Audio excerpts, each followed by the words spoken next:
ನಮ್ಮ ರಕ್ಷಕನಾದ ಯೇಸು ಕ್ರಿಸ್ತನ ಹೆಸರಿನಲ್ಲಿ ನಿಮ್ಮನ್ನ ಮತ್ತೊಂದು ಸಾರಿ ವಂದಿಸ್ತೇವೆ. ಪ್ರಿಯರೇ, ಪೌಲನು ತಿಮೋತಿಗೆ ಬರೆದಂತ 2ನೇ ಪತ್ರಿಕೆಯನ್ನ ನಾವು ಕ್ರಮವಾಗಿ ಅಭ್ಯಾಸ ಮಾಡಿಕೊಂಡು ಬರ್ತಾ ಇದ್ದೇವೆ. 4ನೇ ಅಧ್ಯಾಯಕ್ಕೆ ಬರುವಾಗ ಪೌಲನು ಅನೇಕ ನಾಯಕರುಗಳ ಹೆಸರುಗಳನ್ನ ಉಲ್ಲೇಖ ಮಾಡಿದ್ದನ್ನ ನಾವು ಕ್ರಮವಾಗಿ ಧ್ಯಾನಿಸ್ತಾ ಇದ್ದೇವೆ. ಮೊದಲನೇದಾಗಿ ದೇಮನ ಕುರಿತಾಗಿ, ನಂತರ ತೀತನು, ಕಳೆದ ವಾರದಲ್ಲಿ ಲೂಕನ ಕುರಿತಾಗಿ ನಾವು ಧ್ಯಾನ ಮಾಡಿದೆವು. ಈ ವಾರದಲ್ಲಿಯೂ ಕೂಡ ಒಬ್ಬ ನಾಯಕನ ಕುರಿತಾಗಿ ನಾವು ಗಮನಿಸ್ತೇವೆ. ಪೌಲನು ತಿಮೋತಿಗೆ ಬರೆದಂತ 2ನೇ ಪತ್ರಿಕೆ 4ನೇ ಅಧ್ಯಾಯ 11ನೇ ವಚನದಲ್ಲಿ ಹೀಗೆ ಹೇಳುತ್ತದೆ: ಮಾರ್ಕನನ್ನು ಸಂಗಡ ಕರಕೊಂಡು ಬಾ, ಅವನು ನನಗೆ ಸೇವೆಗಾಗಿ ಉಪಯುಕ್ತನಾಗಿದ್ದಾನೆ. ಈ ವಾರ ನಾವು ಧ್ಯಾನ ಮಾಡುವಂತ ನಾಯಕನ ಹೆಸರು ಮಾರ್ಕ. ಈ ಮಾರ್ಕನು ಯಾರು, ಅವನ ಹಿನ್ನೆಲೆ ಏನು ಎಂಬುದನ್ನು ನೀವು ತಿಳಿದುಕೊಳ್ಳಬೇಕಾದ್ರೆ ಅಪೊಸ್ತಲರ ಕೃತ್ಯ 12ನೇ ಅಧ್ಯಾಯ 12ನೇ ವಚನದಲ್ಲಿ ಅವನ ಕುರಿತಾಗಿ ಹೇಳಲ್ಪಟ್ಟಿದೆ. ಅವನ ತಾಯಿಯ ಹೆಸರು ಮರಿಯಳು. ಈ ಮರಿಯಳ ಮನೆಯಲ್ಲಿ ಆದಿಸಭೆಯ ವಿಶ್ವಾಸಿಗಳು ಪ್ರಾರ್ಥನೆಗಾಗಿ ಕೂಡಿಕೊಂಡಿರ್ತಾರೆ. ಅದರ ಅರ್ಥ ಏನು ಅಂತ ಹೇಳಿದ್ರೆ, ಇದು ಒಂದು ಪ್ರಾರ್ಥನೆಯ ಮನೆಯಾಗಿದೆ.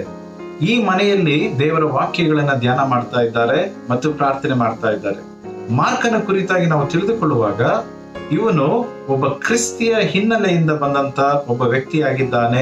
ಪೇತ್ರನು ಪತ್ರಿಕೆಗಳನ್ನ ಬರೆಯುವಾಗ 1ನೇ ಪತ್ರಿಕೆ 5ನೇ ಅಧ್ಯಾಯ 14ನೇ ವಚನದಲ್ಲಿ ಇವನ ಬಗ್ಗೆ ಉಲ್ಲೇಖ ಮಾಡ್ತಾನೆ. ನನ್ನ ಮಗನಾದ ಮಾರ್ಕನು ಸಹ ನಿಮಗೆ ವಂದನೆ ಹೇಳುತ್ತಾನೆ ಎಂಬುದಾಗಿ. ಅದರ ಜೊತೆಯಲ್ಲಿಯೇ ಕೊಲೆಸಿದವರಿಗೆ ಬರೆದ ಪತ್ರಿಕೆ 4ನೇ ಅಧ್ಯಾಯ 10ನೇ ವಚನದಲ್ಲಿ ನೋಡುವಾಗ ಬಾರ್ನಬನಿಗೆ ಇವನು ಸಂಬಂಧಿಕನು ಎಂಬುದಾಗಿ ಪೌಲನು ಅಲ್ಲಿ ಬರೆಯುವುದನ್ನು ನಾವು ಗಮನಿಸ್ತೇವೆ. ಹಾಗಾಗಿ ಇವನು ಅಪೋಸ್ತಲರ ಮಧ್ಯದಲ್ಲಿಯೇ ಒಂದು ಪ್ರಭಾವ ಬೀರುವಂತ ಒಂದು ಕುಟುಂಬದಿಂದ ಬಂದಂತ ವ್ಯಕ್ತಿ ಈತನು ಎಂಬುದನ್ನ ನಾವು ಗಮನಿಸಬಹುದಾಗಿದೆ. ಮಾರ್ಕನ ಕುರಿತಾಗಿ ಇನ್ನೇನೆಲ್ಲ ನಾವು ತಿಳಿದುಕೊಳ್ಳಬಹುದು ಅಂತ ಹೇಳಿದ್ರೆ, ಪೌಲ ಮತ್ತು ಬಾರ್ನಬರ ಜೊತೆಯಲ್ಲಿ ಇವನು ಯೆರೂಸಲೇಮಿನ ಅನೇಕ ಸಭೆಗಳಿಗೆ ಪ್ರಯಾಣ ಮಾಡಿ ದಾನ ಧರ್ಮವನ್ನು ಮಾಡುವಂತ ಕಾರ್ಯಗಳಲ್ಲಿ ಇವನು ತೊಡಗಿದ್ದನು ಎಂಬುದಾಗಿ ಅಪೊಸ್ತಲರ ಕೃತ್ಯಗಳಲ್ಲಿ ನಾವು ಅದನ್ನ ಗಮನಿಸಬಹುದಾಗಿದೆ.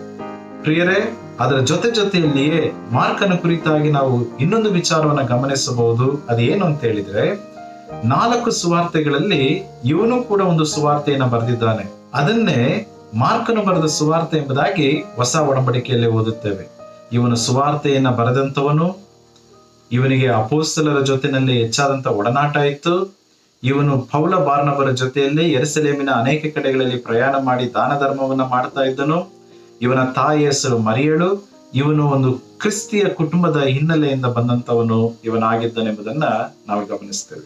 ಮಾರ್ಕನ ಕುರಿತಾಗಿ ಇನ್ನೊಂದು ಆಶ್ಚರ್ಯಕರವಾದಂತ ವಿಚಾರವನ್ನ ಇವತ್ತು ನಾನು ನಿಮ್ಮ ಮುಂದೆ ಹೇಳ್ತೇನೆ.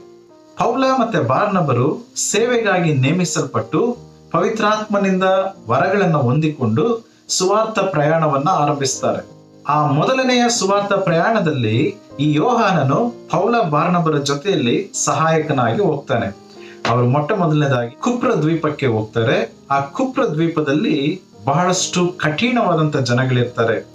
ಮಂತ್ರವಾದಿಗಳು ಮತ್ತು ದುರಾತ್ಮ ಪೀಡಿತರು ಆ ಸ್ಥಳದಲ್ಲಿ ಇರ್ತಾರೆ. ಅವರುಗಳ ಮಧ್ಯದಲ್ಲಿ ಪೌಲನು ಮತ್ತೆ ಬಾರ್ನಬರು ಸುವಾರ್ಥ ಸೇವೆಯನ್ನ ಮಾಡ್ತಾರೆ. ಈ ಮಾರ್ಕನು ಕೂಡ ಅವರ ಜೊತೆಯಲ್ಲಿಯೇ ಅವೆಲ್ಲವನ್ನ ಗಮನಿಸ್ತಾ ಇದ್ದಾನೆ. ಆದ್ರೆ ಆಶ್ಚರ್ಯ ಏನು ಅಂತ ಹೇಳಿದ್ರೆ, ಆ ದ್ವೀಪದಲ್ಲೆಲ್ಲ ಕೇವಲ ಒಬ್ಬನೇ ಒಬ್ಬ ವ್ಯಕ್ತಿ ಮಾತ್ರ ರಕ್ಷಣೆ ಹೊಂದುತ್ತಾರೆ. ನನಗನ್ನಿಸ್ತದೆ ಆ ವಿಚಾರ ಮಾರ್ಕನಿಗೆ ಬೇಸರ ತಂದಿರಬಹುದೇನೋ. ಹಾಗಾಗಿನೇ ಆ ಕುಪ್ರ ದ್ವೀಪವನ್ನ ಬಿಟ್ಟು ಅವರು ಪಂಪುಲ್ಯ ಅನ್ನುವಂತ ಒಂದು ಸ್ಥಳಕ್ಕೆ ಬರ್ತಾರೆ. ಅಲ್ಲಿಂದ ಅವರು ಪರ್ಗೆಗೆ ಪ್ರಯಾಣ ಮಾಡ್ತಾರೆ. ಆ ಪಂಪುಲ್ಯ ಅನ್ನುವಂತ ಸ್ಥಳದಲ್ಲಿ ಈ ಮಾರ್ಕನು ಅವರನ್ನ ಬಿಟ್ಟು ಹಿಂತಿರುಗಿ ಅವನು ಯೆರೂಸಲೇಮಿಗೆ ಹೋಗ್ಬಿಡ್ತಾನೆ. ಪೌಲನಿಗೆ ಆ ವಿಚಾರ ಬಹಳ ಬೇಸರ ತಂದಿರ್ತದೆ. ಅವರ ಸುವಾರ್ಥ ಸೇವೆಯನ್ನು ಮುಂದುವರಿಸಿ ಕೊನೆಯದಾಗಿ ಅವರು ಬೇರೆ ಸ್ಥಳದಲ್ಲಿ ಸೇರಿಕೊಳ್ತಾರೆ. ಅದಾಗಿ ಕೆಲವು ದಿನಗಳಾದ ಮೇಲೆ ಪೌಲನು ಮತ್ತೆ ಬಾರ್ನಬರು ಪುನಃ ಅವರು ಮೊದಲನೇ ಸುವಾರ್ಥ ಪ್ರಯಾಣ ಮಾಡಿದಂತ ಎಲ್ಲ ಸ್ಥಳಗಳಿಗೆ ಹೋಗಿ ಅಲ್ಲಿ ಯೇಸು ಕ್ರಿಸ್ತನನ್ನ ನಂಬಿದವರು ನಂಬಿಕೆಯಲ್ಲಿ ಹೇಗಿದ್ದಾರೆ ಅನ್ನೋದನ್ನ ತಿಳಿದುಕೊಳ್ಳುವುದಕ್ಕಾಗಿ ಅವರು ಇನ್ನೊಂದು ಪ್ರಯಾಣವನ್ನ ಆ ಸ್ಥಳಗಳಿಗೆ ಮಾಡ್ತಾರೆ. ಆ ಸಂದರ್ಭದಲ್ಲಿ ಬಾರ್ನಬನು ಈ ಮಾರ್ಕನನ್ನ ಜೊತೆಯಲ್ಲಿ ಕರೆದುಕೊಂಡು ಹೋಗೋಣ ಎಂಬುದಾಗಿ ಪೌಲನ ಹತ್ರ ಹೇಳ್ತಾರೆ.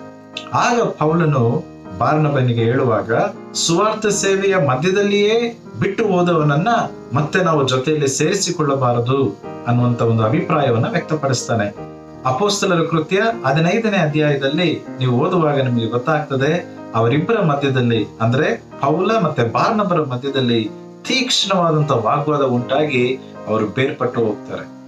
ಬಾರ್ನಬನು ಈ ಮಾರ್ಕನನ್ನ ಕರೆದುಕೊಂಡು ಆ ಕುಪ್ರ ದ್ವೀಪಕ್ಕೆ ಹಿಂತಿರುಗಿ ಹೋಗ್ತಾನೆ. ಪೌಲನು ಸೀಲ ಅನ್ನುವಂತ ಇನ್ನೊಬ್ಬ ನಾಯಕನನ್ನ ನೇಮಿಸಿಕೊಂಡು ಅವನು ಬೇರೆ ಕಡೆಗಳಲ್ಲಿ ಸುವಾರ್ಥ ಸೇವೆಗಾಗಿ ಹೊರಟು ಹೋಗ್ತಾರೆ. ಈ ಮಾರ್ಕನು ಸೇವೆಯನ್ನ ಮಧ್ಯದಲ್ಲಿಯೇ ಬಿಟ್ಟು ಬಂದದರಿಂದ ಈ ಅಪೊಸ್ತಲನಾದಂತ ಪೌಲನಿಗೂ ಮತ್ತು ಬಾರ್ನಬನಿಗೂ ವಾಗ್ವಾದ ಉಂಟಾಯಿತು ಎಂಬುದನ್ನ ನಾವು ವಾಕ್ಯದಲ್ಲಿ ಗಮನಿಸ್ತೇವೆ. ಈ ಯವನಸ್ಥನ ಕುರಿತಾಗಿ ನೀವು ತಿಳಿದುಕೊಂಡ್ರಲ್ವಾ, ಸೇವೆಯಿಂದ ಮಧ್ಯದಲ್ಲಿಯೇ ಹಿಂತಿರುಗಿ ಹೋದಂತ ವ್ಯಕ್ತಿ. ಆದ್ರೆ ಅನೇಕ ದಿವಸಗಳಾದ ಮೇಲೆ ಈಗ ಪೌಲನು ಸೆರೆಮನೆಯಲ್ಲಿದ್ದಾನೆ. ಸೆರೆಮನೆಯಲ್ಲಿರುವಂತ ಪೌಲನು ತಿಮೋತಿಗೆ ಪತ್ರವನ್ನ ಬರೆಯುವಾಗ ಈ ರೀತಿಯಾಗಿ ಬರೀತಾ ಇದ್ದಾನೆ. ಅದೇನು ಅಂತ ಹೇಳಿದ್ರೆ, ಮಾರ್ಕನನ್ನು ಸಂಗಡ ಕರಕೊಂಡು ಬಾ, ಅವನು ನನಗೆ ಸೇವೆಗಾಗಿ ಉಪಯುಕ್ತನಾಗಿದ್ದಾನೆ. ಇದೇ ಮಾರ್ಕನ ಕುರಿತಾಗಿ ಪೌಲನ ಒಂದು ಭಾವನೆಗಳು ಬದಲಾಗುವುದಕ್ಕೆ ಕಾರಣ ಏನು? ಅಲ್ಲಿ ಸೇವೆಯಲ್ಲಿ ಅಪ್ರಯೋಜಕನಾಗಿ ಮಧ್ಯದಲ್ಲೇ ಬಿಟ್ಟು ಹೋದಂತ ಮಾರ್ಕನನ್ನ ಸೇರಿಸಿಕೊಳ್ಳುವುದಕ್ಕೆ ಇಷ್ಟಪಡದೇ ಇರುವಂತ ಪೌಲನು ಈಗ ತಿಮೋತಿಗೆ ಬರೀಬೇಕಾದ್ರೆ ಹೇಳ್ತಾನೆ, ಅವನನ್ನ ಜೊತೆಯಲ್ಲಿ ಕರೆದುಕೊಂಡು ಬಾ, ಈಗ ಅವನು ನನಗೆ ಬಹಳ ಸಹಾಯಕನಾಗಿದ್ದಾನೆ ಎಂಬುದಾಗಿ ಹೇಳುವಾಗ ಏನಲ್ಲಿ ಬದಲಾವಣೆ ಆಯಿತು? ಇದನ್ನ ಇವತ್ತು ನಾವು ಗಮನಿಸಬೇಕಾಗಿದೆ.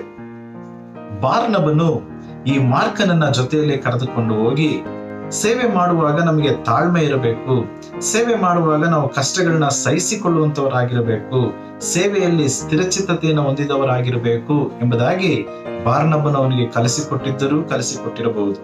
ಯಾಕೆ ಅಂತ ಹೇಳಿದ್ರೆ ಬಾರ್ನಬನ ವ್ಯಕ್ತಿತ್ವವೇ ಅಂತದ್ದು. ಇದೇ ಪೌಲನನ್ನ ಸಭೆಯವರು ಸ್ವೀಕರಿಸಿಕೊಳ್ಳದೆ ಇರುವಾಗ ಅವರ ಹತ್ರ ಹೋಗಿ ಮಾತನಾಡಿ ಈ ಪೌಲನನ್ನ ಅವರಿಗೆ ಪರಿಚಯ ಮಾಡಿ ಇವನು ನಿಜವಾಗಿಯೂ ಬದಲಾಗಿದ್ದಾನೆ ಎಂಬುದಾಗಿ ಪ್ರೋತ್ಸಾಹ ಮಾಡಿದಂತವನು ಇದೇ ಬಾರ್ನಬ. ಹಾಗಾಗಿ ನಾನ್ ನೆನೆಸ್ತೇನೆ, ಮಾರ್ಕನು ಸೇವೆಯ ಕುರಿತಾದಂತ ಒಂದು ಸಕಾರಾತ್ಮಕ ಅಭಿಪ್ರಾಯವನ್ನ ಹೊಂದಿದವನಾದನು. ಕಾಲಾಂತರದಲ್ಲಿ ಅವನ ಯೋಚನೆಗಳು ಬದಲಾಗ್ತಾ ಹೋಯಿತು. ದೇವರ ಸೇವೆಯ ಕುರಿತಾದಂತ ಅವನ ಭಾವನೆಗಳು ಬದಲಾಗ್ತಾ ಹೋಯಿತು. ಕಷ್ಟಗಳನ್ನ ನೋಡಿ ಹಿಂತಿರುಗಿ ಹೋಗಬಾರದು ಅನ್ನುವಂತ ಒಂದು ಯೋಚನೆಗೆ ಅವನು ಬಂದಿರಬಹುದು. ಹಾಗಾಗಿ ಪೌಲನು ಈಗ ಬರೆಯುವಾಗ ಹೇಳ್ತಾನೆ, ಮಾರ್ಕನನ್ನ ನಿನ್ನ ಜೊತೆಯಲ್ಲಿ ಕರೆದುಕೊಂಡು ಬಾ, ಅವನು ನನಗೆ ಸಹಾಯಕನಾಗಿದ್ದಾನೆ ಎಂಬುದಾಗಿ ಹೇಳ್ತಾ ಇದ್ದಾನೆ. ಮಾರ್ಕನು ತನ್ನನ್ನು ತಾನು ದೇವರಿಗೆ ಒಪ್ಪಿಸಿಕೊಟ್ಟಿದ್ದಾನೆ. ಹಾಗಾಗಿನೇ ಅವನ ಜೀವಿತ ಶೈಲಿ ಬದಲಾಗಿದೆ. ಸೇವೆಯ ಕುರಿತಾದಂತ ಅವನ ಅಭಿಪ್ರಾಯ ಬದಲಾಗಿದೆ. ಸೇವೆಗೆ ಬಂದ್ರೆ ಕಷ್ಟಗಳಿದೆ, ಇಲ್ಲಿ ತಾಳ್ಮೆ ಇರಬೇಕು, ಇಲ್ಲಿ ಸಹಿಸಿಕೊಳ್ಳುವಂತ ಸ್ವಭಾವ ಇರಬೇಕು, ಇಲ್ಲಿ ಸ್ಥಿರಚಿತ್ತತೆ ಇರಬೇಕು ಅನ್ನೋದನ್ನ ಮಾರ್ಕನು ಕಲಿತಿದ್ದಾನೆ. ಹಾಗಾಗಿನೇ ಅಪ್ರಯೋಜಕನಾಗಿದ್ದಂತ ಮಾರ್ಕನು ಈಗ ಪ್ರಯೋಜಕನಾಗಿದ್ದಾನೆ. ಈ ಮಾರ್ಕನ ಮನೆಯಲ್ಲಿ ಪ್ರಾರ್ಥನೆಗಳು ನಡೀತಾ ಇದ್ದವು, ಅಪೊಸ್ತಲರುಗಳು ಅಲ್ಲಿ ಸೇರಿಕೊಳ್ತಾ ಇದ್ರು. ಆದರೆ ಅದರ ಅನುಭವ ಅವನಿಗೆ ಇತ್ತೇ ವಿನಃ ಸೇವೆಯ ಅನುಭವ ಅವನಿಗಿರಲಿಲ್ಲ. ಹೊರ ಜಾಗದಲ್ಲಿ ಹೋಗಿ ಯೇಸು ಕ್ರಿಸ್ತನನ್ನ ಜನಗಳ ಎದುರಿನಲ್ಲಿ ಪರಿಚಯ ಮಾಡುವಂತ ಅನುಭವ ಇವನು ಪಡೆದುಕೊಳ್ಳುವಾಗ ಬೇಸರಿಕೆಯಿಂದಲೋ ಅಥವಾ ಯಾವ ಉದ್ದೇಶದಿಂದಲೋ ಅವನು ಹಿಂತಿರುಗಿ ಬಂದದ್ದಂತೂ ನಿಜ. ಆದರೆ ಕಾಲಕ್ರಮೇಣವಾಗಿ ಅವನು ದೇವರಿಗೆ ತನ್ನನ್ನು ತಾನು ಒಪ್ಪಿಸಿಕೊಟ್ಟದರ ನಿಮಿತ್ತ ಪೌಲನಿಗೆ ಮಾರ್ಕನ ಮೇಲಿದ್ದಂತ ಅಭಿಪ್ರಾಯ ಬದಲಾಗ್ತಾ ಹೋಯಿತು. ಹಾಗಾಗಿನೇ ಫಿಲೋಮೋನನಿಗೆ ಬರೆಯುವಾಗ 23 ಮತ್ತು 24ನೇ ವಚನದಲ್ಲಿ ಹೀಗೆ ಬರೆಯುತ್ತಾನೆ, ಕ್ರಿಸ್ತ ಯೇಸುವಿನ ನಿಮಿತ್ತವಾಗಿ ನನ್ನ ಜೊತೆ ಸೆರೆಯವನಾದ ಎಫಫ್ರನು, ನನ್ನ ಸಹಕಾರಿಗಳಾದ ಮಾರ್ಕ, ಅರಿಸ್ತಾರ್ಕ, ದೇಮ, ಲೂಕರು ನಿನ್ನನ್ನು ವಂದಿಸುತ್ತಾರೆ. ಇಲ್ಲಿ ನೋಡಿದ್ರಲ್ಲ, ಪೌಲನು ಈ ಮಾರ್ಕನನ್ನ ಏನಂತ ಕರೀತಾ ಇದ್ದಾನೆ ಅಂತ ಹೇಳಿದ್ರೆ, ನನಗೆ ಸಹಕಾರಿಯಾದಂತವನು ಎಂಬುದಾಗಿ ಕರೀತಾ ಇದ್ದಾನೆ. ಈ ಬದಲಾವಣೆ ಮಾರ್ಕನಲ್ಲಿ ಆದದಂತೂ ನಿಜ. ಮೊದಲು ಇವನನ್ನ ಸೇವೆಗೆ ಕರ್ಕೊಂಡು ಹೋಗಬಾರದು ಅಂತ ಹೇಳಿದಂತ ಅದೇ ಪೌಲನು ಅವನನ್ನ ನನ್ನ ಬಳಿಗೆ ಕರ್ಕೊಂಡು ಬಾ, ಅವನು ನನಗೆ ಸಹಾಯಕನಾಗಿದ್ದಾನೆ ಎಂಬುದಾಗಿ ಹೇಳುವಾಗ ಮಾರ್ಕನಲ್ಲಿ ಆದಂತ ಪರಿವರ್ತನೆಯನ್ನ ನಾವು ಸ್ಪಷ್ಟವಾಗಿ ಇದರಲ್ಲಿ ಗಮನಿಸಬಹುದಾಗಿದೆ. ಅಪ್ರಯೋಜಕನಾಗಿದ್ದಂತ ಮಾರ್ಕನು ಈಗ ಪ್ರಯೋಜಕನಾಗಿ ಬದಲಾಗಿದ್ದಾನೆ. ಬಾರ್ನಬನು ಅದಕ್ಕೆ ಸಹಾಯ ಮಾಡಿರಬಹುದು, ಪೌಲನು ಅದಕ್ಕೆ ಸಹಾಯ ಮಾಡಿರಬಹುದು, ಪೇತ್ರನು ಕೂಡ ಅದಕ್ಕೆ ಸಹಾಯಕನಾಗಿ ನಿಂತಿರಬಹುದು. ಮಾರ್ಕನಿಂದ ಕಲಿತುಕೊಳ್ಳುವಂತ ಒಂದು ವಿಚಾರ ಏನು ಅಂತ ಹೇಳಿದ್ರೆ, ಅವನ ಸುತ್ತಲೂ ಒಳ್ಳೆಯ ಜನರನ್ನ ಅವನು ನೇಮಿಸಿಕೊಂಡಿದ್ದನು. ಒಂದು ಕಡೆಯಲ್ಲಿ ಅಪೋಸ್ತಲರ ಒಂದು ಸಹವಾಸವನಿಗೆ ಹೆಚ್ಚಾಗಿತ್ತು, ಅದರಲ್ಲಿ ಮುಖ್ಯವಾಗಿ ಪೇತ್ರನು. ಅದಾದರ ಜೊತೆಯಲ್ಲಿ ಬಾರ್ನಬನ ಒಂದು ಸಹವಾಸ ಇವನಿಗೆ ಇತ್ತು. ಪ್ರಾರ್ಥನೆ ಮಾಡುವಂತ ಅನೇಕರು ಇವನ ಸುತ್ತಮುತ್ತಲೇ ಇದ್ರು. ಸೇವೆಯ ಕುರಿತಾದಂತ ಇವನ ಒಂದು ಭಾವನೆಗಳು ಬದಲಾಗ್ತಾ ಹೋಯಿತು. ಇದರಿಂದ ಏನ್ ಗೊತ್ತಾಗ್ತದೆ ಅಂತ ಹೇಳಿದ್ರೆ, ದೇವರು ನಮ್ಮನ್ನ ತನ್ನ ಮಕ್ಕಳನ್ನಾಗಿ ನೇಮಿಸಿಕೊಂಡಾಗ ನಮ್ಮನ್ನ ಕ್ರಮೇಣವಾಗಿ ಆತನು ಬದಲಾಯಿಸ್ತಾ ಹೋಗ್ತಾನೆ. ಪ್ರಯೋಜನವಿಲ್ಲದೆ ಇರುವಂತ ನಾವುಗಳು ಆತನಿಗೆ ಪ್ರಯೋಜನವಾಗುವಂತ ರೀತಿಯಲ್ಲಿ ದೇವರು ನಮ್ಮನ್ನ ಮಾರ್ಪಡಿಸ್ತಾರೆ. ಹಾಗಾಗಿನೇ ಪೌಲನು ತಿಮೋತಿಗೆ ಹೇಳ್ಬೇಕಾದ್ರೆ, ಆ ಮಾರ್ಕನನ್ನ ನಿನ್ನ ಜೊತೆಯಲ್ಲಿ ಕರ್ಕೊಂಡು ಬಾ ಎಂಬುದಾಗಿ ಹೇಳ್ತಾನೆ. ಈ ಮಾರ್ಕನ ಕುರಿತಾಗಿ ಮೊದಲಿದ್ದಂತ ಅಭಿಪ್ರಾಯಗಳೆಲ್ಲವೂ ಮಾರ್ಪಟ್ಟು ಈಗ ಒಳ್ಳೆಯ ಅಭಿಪ್ರಾಯಗಳನ್ನ ಪೌಲನು ಹೊಂದಿಕೊಂಡಿದ್ದಾನೆ. ಆ ರೀತಿಯಲ್ಲಿ ಮಾರ್ಕನು ಜೀವಿಸಿದ್ದಾನೆ ಅಂತಲೇ ನಾವು ಹೇಳಬಹುದು. ನಮ್ಮ ಮೇಲಿನ ಜನಗಳ ಅಭಿಪ್ರಾಯಗಳು ಬದಲಾಗಬೇಕು ಅಂತ ಹೇಳಿದ್ರೆ ನಮ್ಮ ನಡವಳಿಕೆ ಸರಿಯಾಗಿರ್ಬೇಕಾಗ್ತದೆ. ನಮ್ಮನ್ನ ನೋಡಿ ಜನಗಳು ಇವನು ಅಪ್ರಯೋಜಕ ಅಂತ ಹೇಳಿದಾಗ ನಾವು ಅವರಿಗೆ ಪ್ರಯೋಜಕರಾಗಿ ಕಾಣಿಸಿಕೊಳ್ಳಬೇಕು ಅನ್ನೋದಾದ್ರೆ ನಾನು ಕ್ರಿಸ್ತನೊಂದಿಗೆ ನಡೆಯುವಂತ ಜೀವಿತ ಬಹಳ ಬಹಳ ಮುಖ್ಯ ಆಗ್ತದೆ. ನನ್ನ ಸಮುದಾಯ, ನಾನು ಯಾರ ಜೊತೆಯಲ್ಲಿ ಹೆಚ್ಚು ಸಮಯ ಕಳೀತೇನೆ ಅನ್ನುವಂಥದ್ದು ಬಹಳ ಬಹಳ ಮುಖ್ಯ ಆಗ್ತದೆ. ಪ್ರಿಯರೇ, ದೇವ ಭಕ್ತರ ಸಹವಾಸವನ್ನ ನಾವು ಮಾಡುವಂತದ್ದು ಅವಶ್ಯಕತೆ ಇದೆ ಮತ್ತು ನಮ್ಮನ್ನು ನಾವು ಕ್ರಿಸ್ತನಿಗೆ ಒಪ್ಪಿಸಿಕೊಡುವಂತದರ ಅವಶ್ಯಕತೆ ಇದೆ. ನಿಮ್ಮ ಮೇಲಿರುವಂತ ಅಭಿಪ್ರಾಯ ಬದಲಾಗಬೇಕನ್ನುವುದಾದ್ರೆ ಯೇಸು ಕ್ರಿಸ್ತನ ಜೊತೆಲಿ ಹೆಚ್ಚು ಸಮಯ ಕಳೀರಿ. ಆಗ ಖಂಡಿತವಾಗಿಯೂ ಆತನು ನಮ್ಮನ್ನ ತನ್ನ ಸೇವೆಯಲ್ಲಿ ಉಪಯೋಗಿಸಿಕೊಂಡು ನಮ್ಮನ್ನ ಪ್ರಯೋಜಕರನ್ನಾಗಿ ಮಾಡ್ತಾ ಹೋಗ್ತಾನೆ. ಪ್ರಾರ್ಥನೆ ಮಾಡೋಣ. ಪ್ರೀತಿಯುಳ್ಳಂತ ದೇವರೇ, ಮಾರ್ಕನ ಜೀವಿತಕ್ಕಾಗಿ ನಾವು ಸ್ತೋತ್ರ ಮಾಡ್ತೇವೆ. ಈ ಮಾರ್ಕನು ಒಂದು ಒಳ್ಳೆಯ ಹಿನ್ನೆಲೆಯಿಂದ ಬಂದವನಾಗಿದ್ರು. ಸೇವೆಯಲ್ಲಿ ಆರಂಭದ ದಿನಗಳಲ್ಲಿ ಇವನು ಪ್ರಯೋಜಕನಾಗಿರ್ಲಿಲ್ಲ. ಸೇವೆಯನ್ನು ಬಿಟ್ಟು ಹಿಂತಿರುಗಿ ಬಂದ್ಬಿಡ್ತಾನೆ.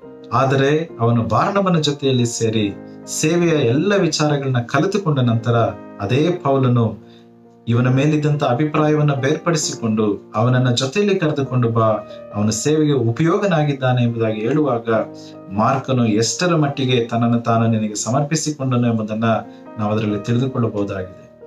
ನಾವುಗಳು ಕೂಡ ನಿನಗೆ ಒಪ್ಪಿಸಿಕೊಟ್ಟವರಾಗಿ ಸೇವೆಯ ಕುರಿತಾದಂತ ಆತ್ಮಿಕ ಜೀವಿತದ ಕುರಿತಾದಂತ ನಮ್ಮ ಭಾವನೆಗಳು ಬದಲಾಗಿ ಸ್ಥಿರಚಿತ್ತತೆಯನ್ನ, ತಾಳ್ಮೆಯನ್ನ ಮತ್ತು ಸಹಿಸಿಕೊಳ್ಳುವಿಕೆಯನ್ನ ಹೊಂದಿದವರಾಗಿದ್ದು ಅಪ್ರಯೋಜಕರಾದಂತ ನಾವುಗಳು ನಿನಗೋಸ್ಕರ ಪ್ರಯೋಜಕರಾಗುವಂತೆ ಮಾರ್ಪಡಿಸಬೇಕೆಂಬುದಾಗಿ ಯೇಸುವಿನ ಹೆಸರಿನಲ್ಲಿ ಬೇಡಿ ಹೊಂದಿದ್ದೇವೆ ತಂದೆಯೇ.